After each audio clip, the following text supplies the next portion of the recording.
Leila's speech is here. Leila, I can just continue your speech and I get the credits. Excellencies, our hosts, colleagues,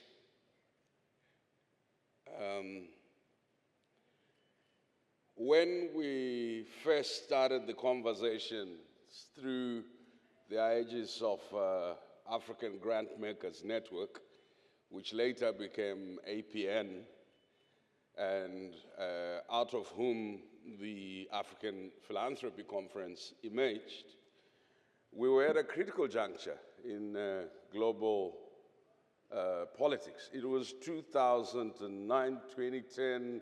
The world had just gone through a global economic crisis.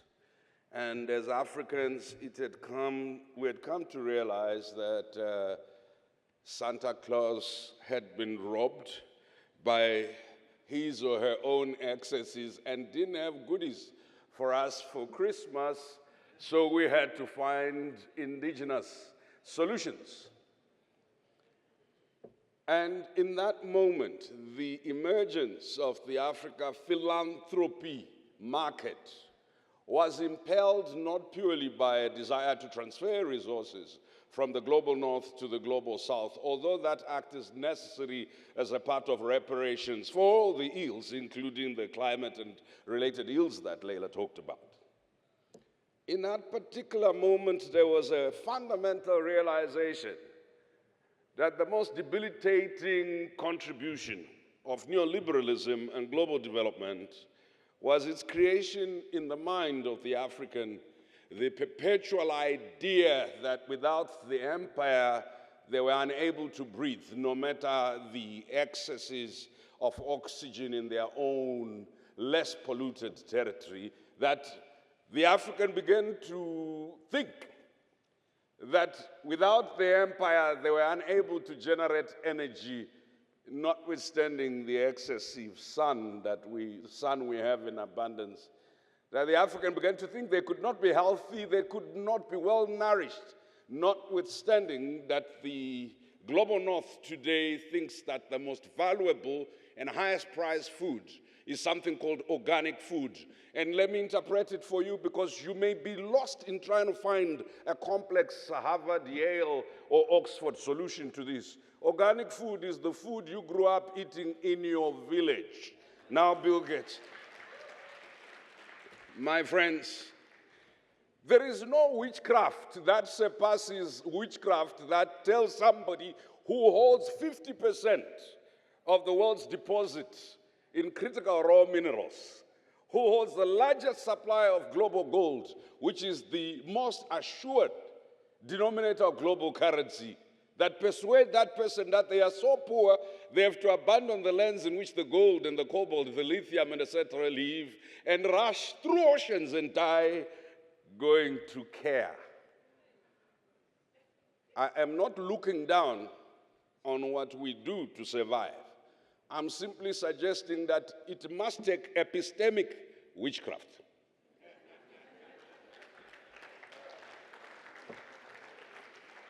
Friends, we are now back here. Bisi, it's good to see you. You are looking good. I don't know how you and Leila managed to sit with that lot of people, but I forgive you. Friends, the global moment we're in, Santa Claus didn't get robbed in the pub. Santa Claus lost the bag of goodies and lost the direction to the storehouse. We're back in a moment where we're talking about a global crisis that's affecting global cooperation, that's affecting global peace, that's affecting global climate, that's affecting every dimension of global dignity. And therefore, it is important for us to remember. And remember that when you keep Africans focused on tragedy, and on the catch-up game. You will raise their capacity to understand the innate wealth that they hold. You know, I've been working on mining mineral resources. I even have a friend who was Minister of Solid Minerals in a very big country, and another friend here who was Deputy Prime Minister, and we're talking. Mining contributes only 10% towards most African countries' GDP, including South Africa. It employs only 8% of the labor force. Why am I telling you that statistic when I'm supposed to be getting you to reflect on philanthropy? Because the Kenya SACCO, which is the Savings and Credit Union of ordinary women and ordinary men, in 2023, it held 971.9 billion shillings worth of assets, which is 7.2 billion US dollars worth. Can I repeat that? Because sometimes we get impressed by figures. That means ordinary Kenyans outside the mainstream capitalist economy, when they were interacting amongst each other in trust-based economies, they built assets not from donor donations. Their own assets were worth 7.2 billion US dollars. This is just Kenya. We have the same practice in Egypt, in South Africa, in Zimbabwe, in Burundi, in Tanzania. The cooperative trust-based economies have been locked out of formal thinking about economy, and as a result, the industry that you and I represent, called philanthropy, has functioned on the basis that it can undertake salvation for those who already hold the keys to salvation. There is not a single philanthropy, including Gates, Open Society, Ford Foundations, put together that gives $7.2 billion to Kenya alone.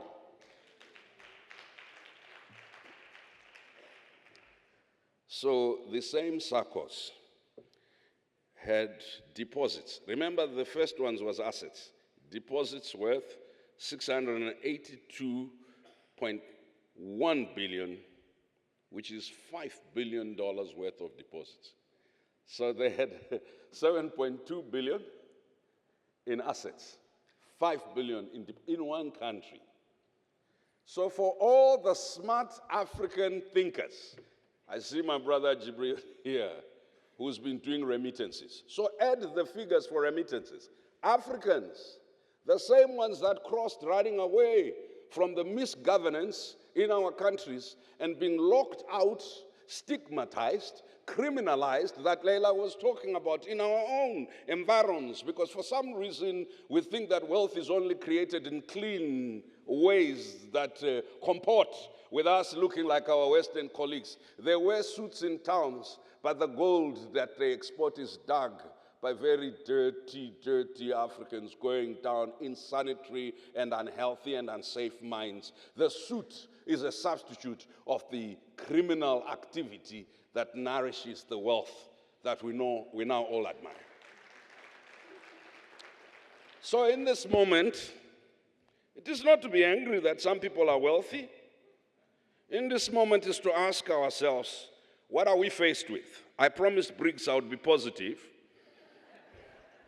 So if you accept what Leila has told us, that the African informal economy accounts for 25% to 65% of GDP and accounts for 30% to 90% of non-agricultural employment in our countries.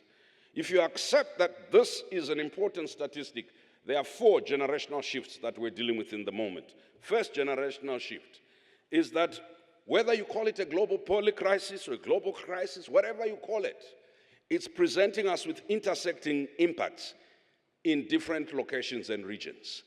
But what is the difference? You can say this has always happened, Brian.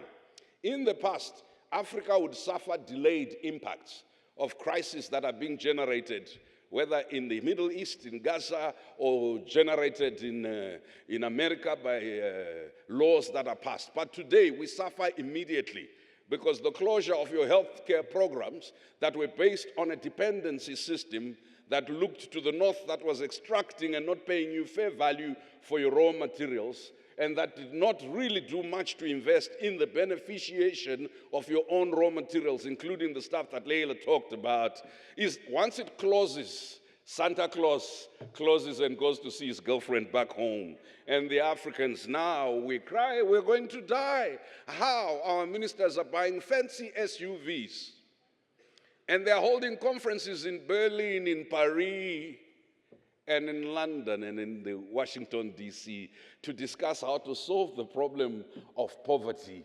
And they go 300 of them to the UN General Assembly to go and pass a resolution on how to deal with a problem that Leila has told us, just change how you treat your own people.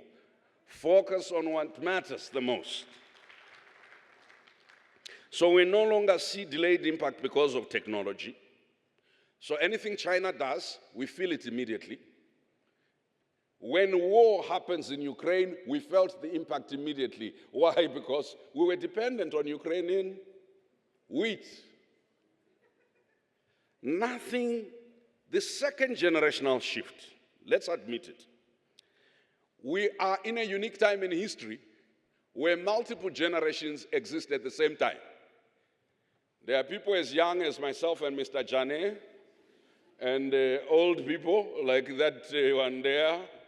And then but all of us are existing at the same time. Our understanding of the space we live in, the institutions we work with, and the issues we are faced with are different. This affects both memory and imagination. Those of us who saw that high noon in the moment when the UN took a decisive stance to build a global movement against apartheid cannot understand the same UN unable to deal with the problems that we face today. But when you talk to young people who never saw that UN, Mr. Jani, they're like, what is Brian talking about? I used to be my boss, and so he gave me a hard time. Allow me, I have the mic today. So the challenge for philanthropy, Briggs, has been then we tend to focus on the latest and most visible thing. We even find Americanese to deal with it. A big bet, opportunity, and etc. Now, the life of an African is not a big bet nor an opportunity. It has been lived in continuities of exclusion, of erasure, of dehumanization, of dispossession. Now, there's no single opportunity you can do to erase that history, unless you are suggesting to the African, forget everything that has happened to you. Just forgive and forget. And then forget that those who did this still hold that wealth and continue in its privilege and its benefit. I want us, as those working in philanthropy, to understand that the challenge today is not simply how well we focus on Gen Z, because the Gen Z tragically have to take care of their aging parents whose pensions have been eroded by dysfunctional economic systems. The Gen Zs today have to focus and to take care of the next generation, which if we don't do the first struggle that my generation was fighting around sovereignty over our natural resources and ownership of our space and of our knowledge, the Gen Z will be stuck with technology. They'll be technologically savvy. They will know how to operate digital currencies. And the only place they can really make those function will still be owned by the great-grandchildren of the same people who dispossessed their great-grandparents.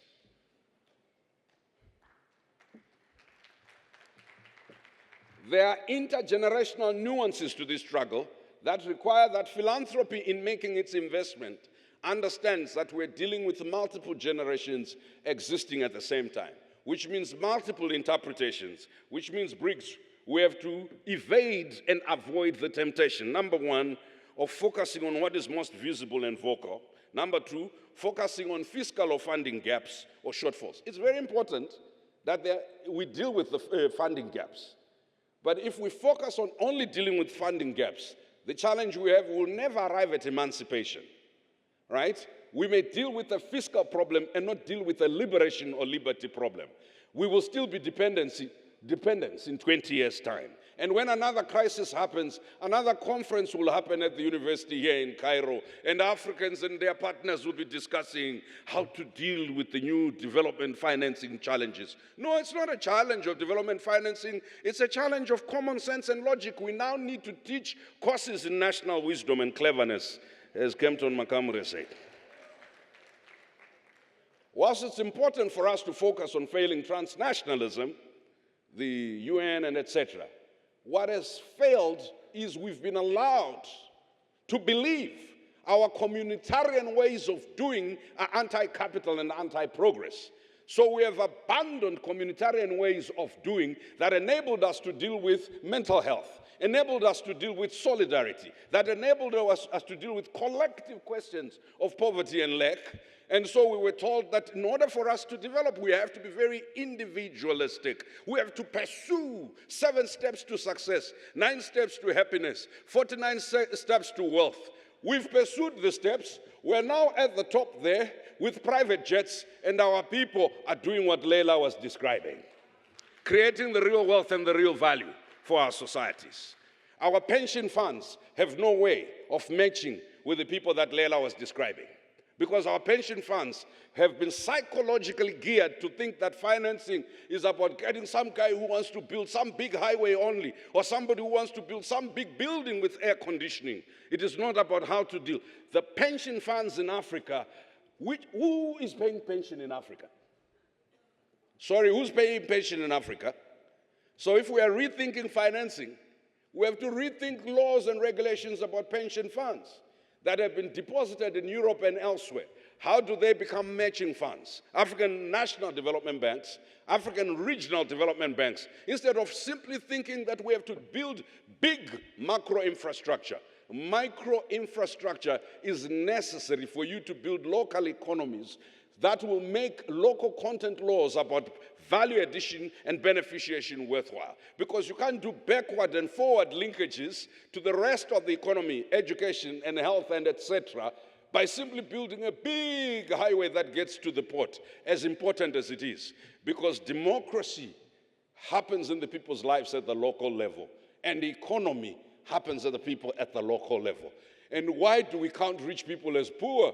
It's because those who, like me, earn salaries and speak good English, who have never encountered wealth, only think wealth is what they've seen in New York.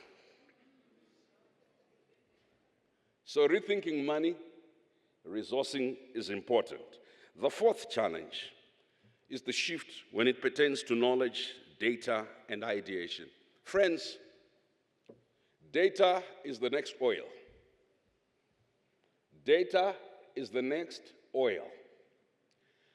Africans generously, lavishly give away their data. It's unbelievable.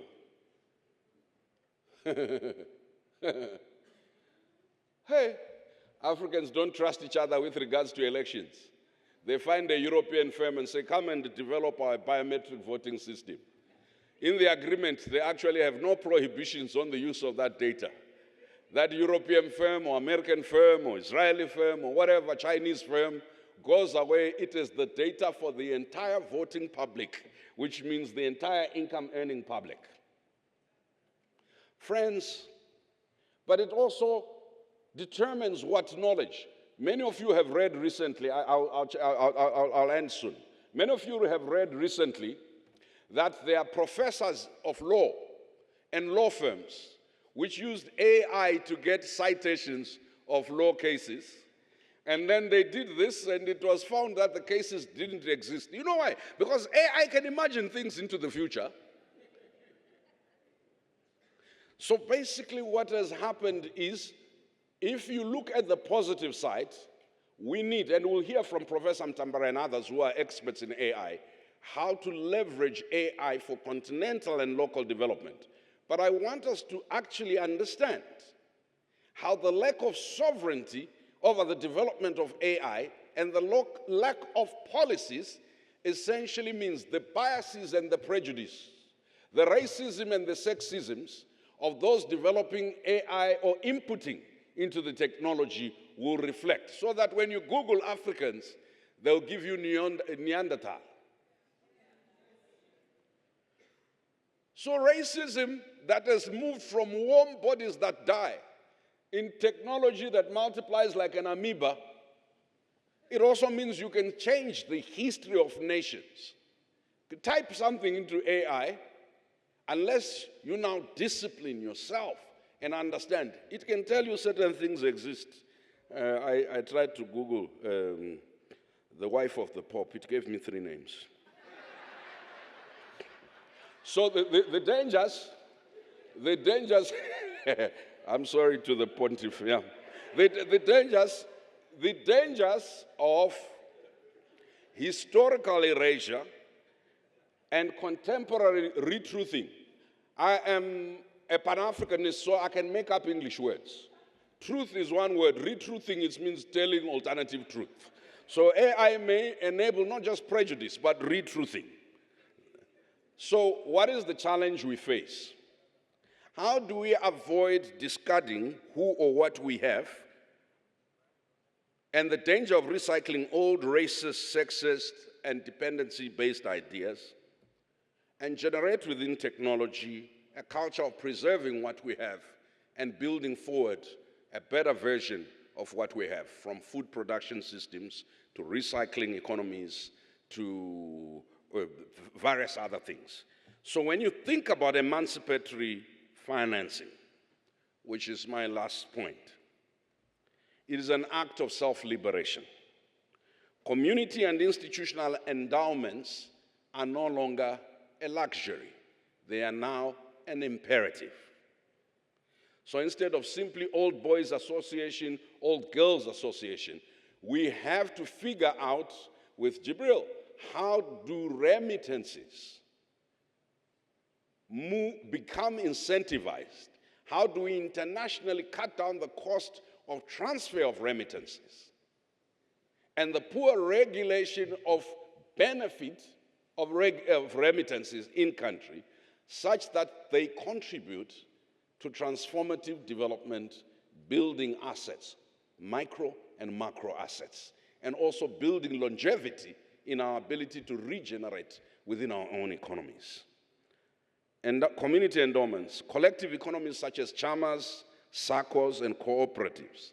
How do we marry these, Prof, with pension funds, with other social impact investment funds, in ways that quadruple not just money in the hands of women, but assets, assets, assets, assets, digital assets, physical assets, financial assets. Lastly, the specter of digital economies is such that there could be the most criminal thing where money launderers hide their money, or there could be liberatory things where women who have no access to a bank immediately, with a little bit more technology infrastructure, where young people who can't afford to give you pay slips for the last 5 months are able, together with digital and collective economies, to play, and communities share ownership. I came to say to you, a global economic crisis impelled by neoliberalism will not be cured by neoliberal technocracy or clever thinking. There is a hybridity, heterodoxy required in our economic thinking and financial design that the business school doesn't always teach, that the law school never teaches. So this is the liberation that we must be talking about. I thank you, and I hope I've been able to tell you that since you are all in the formal economy, you are part of the poor and you need capacity building from the informal economy.